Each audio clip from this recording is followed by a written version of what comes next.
Bon, juste rapidement, avant que la séance commence, j'avais dit que j'allais pas faire d'introduction, mais là on est le lendemain et je suis full courbaturé. La séance a bien fonctionné, je pense. Full courbature niveau pec, niveau dos, alors que bah, je les travaille souvent, donc je suis pas habitué à en avoir. Donc la séance, ça va t'intéresser, je pense. Essaie de la faire et tu vas beaucoup t'améliorer. Du coup, on est parti pour la séance. Pas le temps de niaiser ici, il n'y a pas d'introduction, je sais pas quoi. C'est une séance haut du corps, donc pec, dos en particulier, avec un peu d'épaule. Ce que j'ai fait, c'est que j'ai commencé par de l'overhead press. Donc j'ai fait 70 kilos, après j'ai C80 qui n'est pas passé. Je fais ça en superset à chaque fois avec du rowing. Donc là, il y a 95 kilos. Pourquoi 95 et pas 100? Parce que la barre fait 15 kilos. Euh, donc là, j'ai fait, je crois, 5-6 reps à chaque série, en essayant de bien contrôler le mouvement. C'est normal s'il y a un peu de balancé, hein, ne t'inquiète pas. Et donc pour l'overhead press, pardon, ce que j'ai fait, c'est qu'au début, j'étais en train de faire des max, et après, j'ai mis 60 kilos et j'essaie de faire 7-8 reps comme ça. Enfin, entre 6 et 10 reps en tout cas. Et je crois que j'ai réussi à en faire 7 ou 8 ici. Et je te conseille vraiment de grind tes reps. Là, tu vois que je galère pour mes répétitions, surtout les dernières là à la fin. C'est pas facile. Là, elle était assez grind, mais je me suis dit, j'en ai encore une. Et je l'ai passée effectivement. Mais c'était dur, tu vois. Et c'est comme ça que tu progresses. C'est comme ça que tu progresses. Et c'est ça ce que tu dois garder en tête. Toujours essayer d'aller au fameux échec. Mais le vrai. Pas un échec, oh c'est bon, j'en peux plus, vas-y, j'arrête. Non, c'est l'échec de ça monte plus en fait, tout simplement. C'est ça ce que je te conseillerais de faire. Donc voilà, après là, ce que j'ai fait, c'est que j'ai mis mes sangles, mes straps pour le rowing, parce que le but, c'est pas de travailler les avant-bras, c'est de travailler le dos, bien sûr. Bon, là, il y a un abonné qui m'a reconnu. Non, pas du tout. C'est juste un mec de la salle avec qui discutait. Je fais ça également en superset avec du deadlift, du soulevé de terre sur le côté à une main. Ça s'appelle du suitcase deadlift, donc comme si, enfin, valise deadlift, tu vois, comme si que tu portais une valise. Le seul défaut avec cet exercice, c'est qu'il est dur à setup. À chaque fois, je monte, la barre elle est pas droite, etc. Je fais tomber les poids, laisse tomber. Pourquoi je le fais? C'est un exercice qui est excellent pour les obliques et même les trapèzes, parce que du coup, sur le côté où tu tires, bah, c'est pas facile, surtout que là, il y a presque 100 kilos.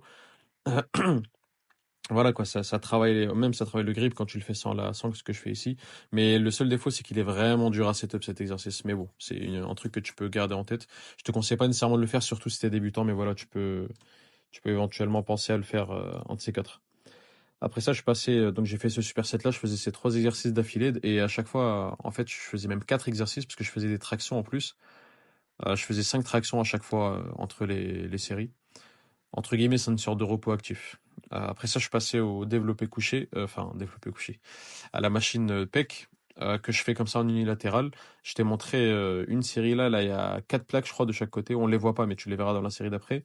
Et je te montre bien en fait la série en entier exprès pour te montrer en fait comment je me prépare pour une série mentalement. Tu vois que je prends du temps entre le moment où je me dis vas-y, je vais commencer à pousser et le moment où je commence mes répétitions. Il y a un certain temps déjà parce que j'écoute de la musique en même temps et ça me permet entre guillemets de me synchro avec la musique si je puis dire. Donc il y a de ça un peu. Mais il y a également le fait que voilà, c'est surtout que j'ai peur en fait de. C'est pas que j'ai peur de ma série, mais j'ai une grosse appréhension avant de faire ma série. Et c'est ça ce que tu devrais avoir, en tout cas sur tes séries, sur tes grosses séries, ou plus tu avances, en tout cas, ça doit être le cas. Bien sûr, si tu es débutant, encore une fois, ça s'applique pas nécessairement à toi, mais plus tu avances dans la muscu, plus tu te dire en fait, putain, ça me fait peur quoi. J'ai peur d'aller faire ma série. Et même là, après ma série, je suis choqué, frère. La série, elle m'a choqué carrément. Je prends du temps avant de me lever. Et là, du coup, je fais ma deuxième série. Là, comme tu peux voir, il y avait 4 plaques de chaque côté, 4 plaques de 20. Bien sûr, quand je dis 4 plaques, c'est 4 plaques de 20. Et pareil, là, je te montre la série en entier. Donc, je te laisse même du temps avant. Là, le moment où je me suis dit, vas-y, je vais y aller, entre ce moment-là et quand j'y vais vraiment, il y a quand même un certain délai. Parce qu'en fait, je me focus, j'essaie de me concentrer, j'essaie de, comment dire, de combattre mes démons. Et après, je pars pour ma série, qui est une série assez lourde ici quand même. Comme tu peux le voir, j'ai fait, je crois, 2 séries de ça. Et après, j'ai fait, non, pardon, j'ai fait 3 séries de ça. Je t'en ai filmé que 2. Et voilà, là, je pousse au maximum. D'ailleurs, je commence avec le bras droit parce que je sais qu'il est un peu plus faible que le bras gauche. Et ensuite, ce que je fais, c'est que je fais le bras droit. Et ensuite, quand j'en peux plus, bah, au bras gauche, j'essaie de faire le même nombre de répétitions. Donc là, j'en ai fait 7. Tu vois que je commence à faire des grimaces et des têtes bizarres.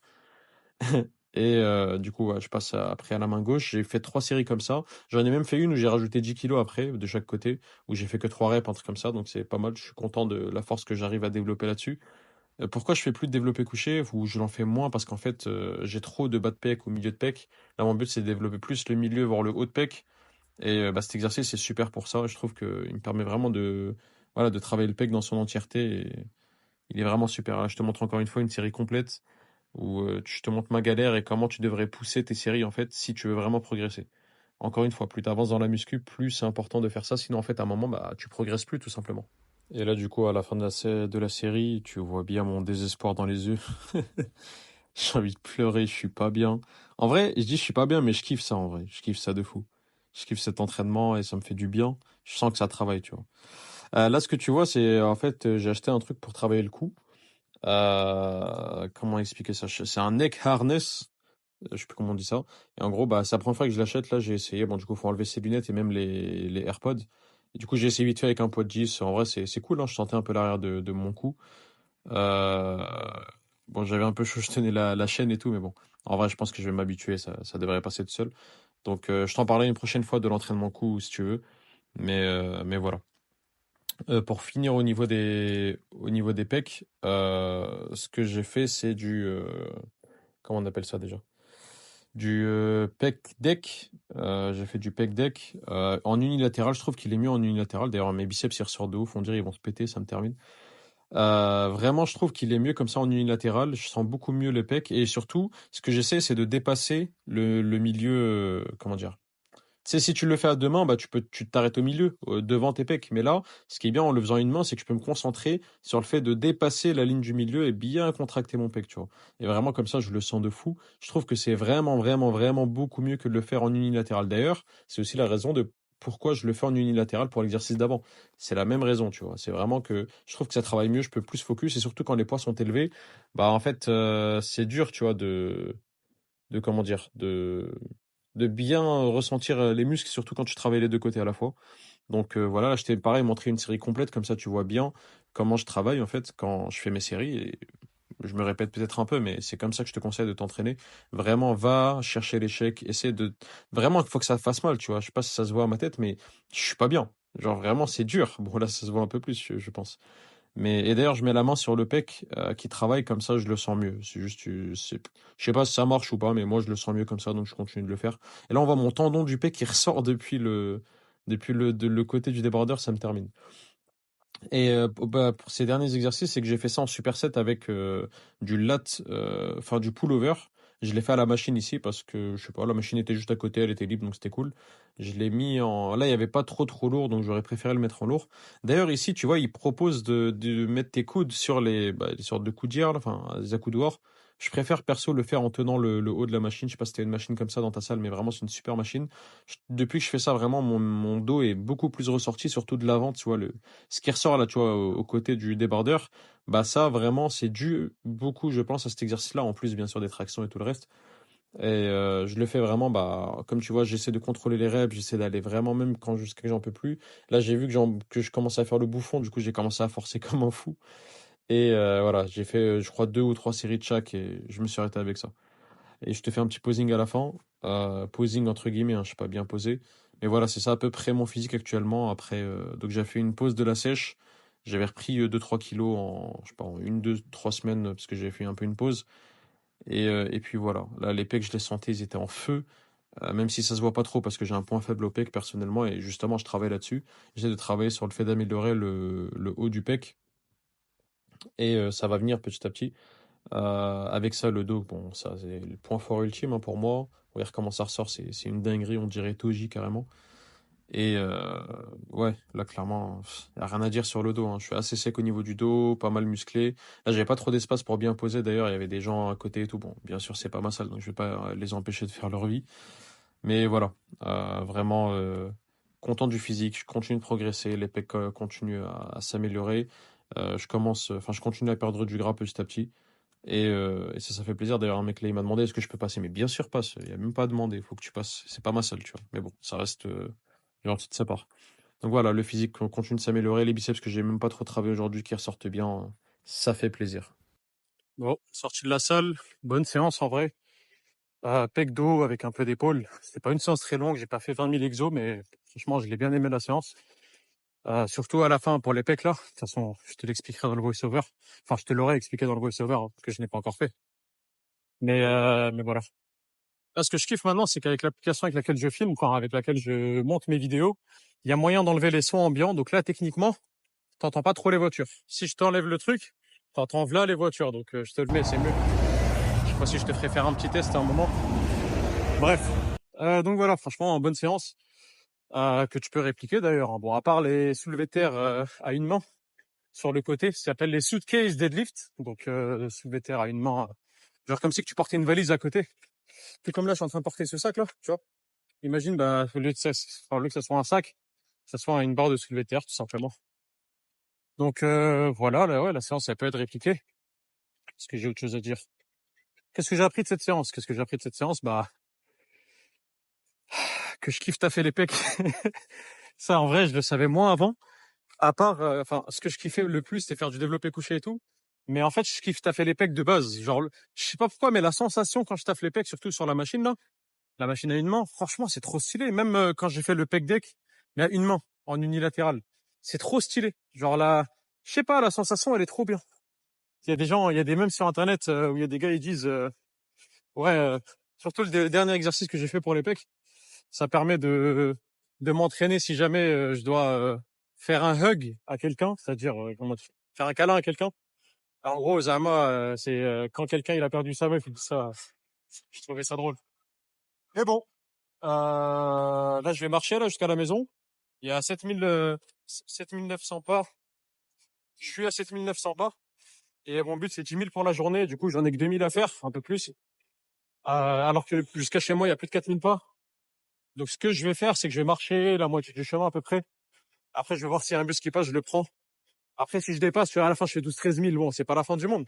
Mais j'essaie quand même de pas trop dépasser. Et essayer de m'en tenir à ce que j'ai dit, parce que c'est déjà un minimum demandant, tu vois, c'est déjà un minimum fatigant. Si en plus je commence à faire plus que ce que j'ai dit, ça peut être mauvais sur le long terme.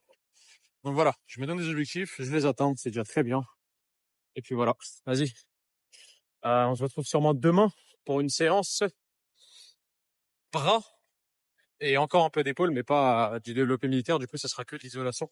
Donc élévation frontale, élévation latérale, et sûrement un exo, genre l'oiseau ou un exo pour l'arrière d'épaule. Et ouais, bras, donc biceps, triceps, comme d'hab, je vais faire mes 2 supersets habituels, je pense. Et puis voilà. Pour le coup, du coup, j'ai pu essayer le harnais vite fait. Pas mal du tout pour travailler l'arrière du cou. Après, j'ai pas mis trop de poids parce que c'est la première fois que je l'utilise. Prochaine fois, je l'essaierai un peu mieux. Donc peut-être que demain, je l'essaierai un peu mieux. Sinon, bah, je l'essaierai bien à la 4e séance, donc dans 2 jours. Celle où je ferai avant-bras, cou, abdos. Ouais, je l'essaierai sûrement à ce moment-là, je pense. On verra de toute façon. Je te tiendrai au courant. Vas-y, prends soin de toi. Si jamais tu as des questions, n'hésite pas en commentaire. Si jamais voilà, tu veux discuter d'un truc ou quoi, dis-moi sur Insta. _, archifit. Si je j'oublie pas, je te l'écrirai ou je le mettrai en description. Et puis voilà. Allez, ciao. D'ailleurs, j'ai raté le cardio tout à l'heure, je l'ai pas fait. Je suis censé faire un cardio matinal. Finalement, je l'ai pas fait, donc là, je vais courir un peu sur le retour, je pense. Je vais courir une dizaine de minutes. Peut-être 5 minutes, peut-être 10 minutes, peut-être 15. Je vais voir. Je suis fatigué de la salle, mais bon. Je vais essayer de courir un peu. Je viens de courir là, genre 7 minutes, un truc comme ça. À allure correct, genre 5 minutes par kilomètre peut-être. Plus lentement, 5 minutes 10, 5 minutes 20. J'ai des giga crampes aux jambes. Carrément, je me suis assis sur un truc là. C'est un truc de ouf. J'ai des crampes au quadriceps, à l'avant du genou. Tu sais, cette partie-là, là. Je sais pas si t'arrives à voir. Et c'est atroce. Pendant que je courais, je sentais que ça se contractait, surtout vers la fin. La seconde, je me suis arrêté parce que je commençais à fatiguer. Ça m'a chopé. Et là, j'ai du mal à marcher. Déjà, j'arrive à marcher, c'est un miracle. Tout à l'heure, j'arrivais pas. Les gens, ils étaient dans les voitures, ils me regardaient en mode, wesh, il est en train de faire une crise, il n'y arrive pas, ce mec. Bref. C'est ça le problème, quoi. Le lendemain d'un leg day, c'est dur de courir, hein. Surtout que c'était un leg day assez intense au niveau des poideries. Et justement, euh, avec la presse que j'ai faite là, justement, surtout à la façon dont j'ai fait la presse, bah, au moins maintenant, t'as la preuve que cette presse-là, faite comme ça, là, tu peux voir ma vidéo qui s'appelle leg day sous nuit blanche, il y a 2 jours. Bah, ça a bien marché, ça a bien fonctionné. Mes jambes sont KO. Aïe, aïe.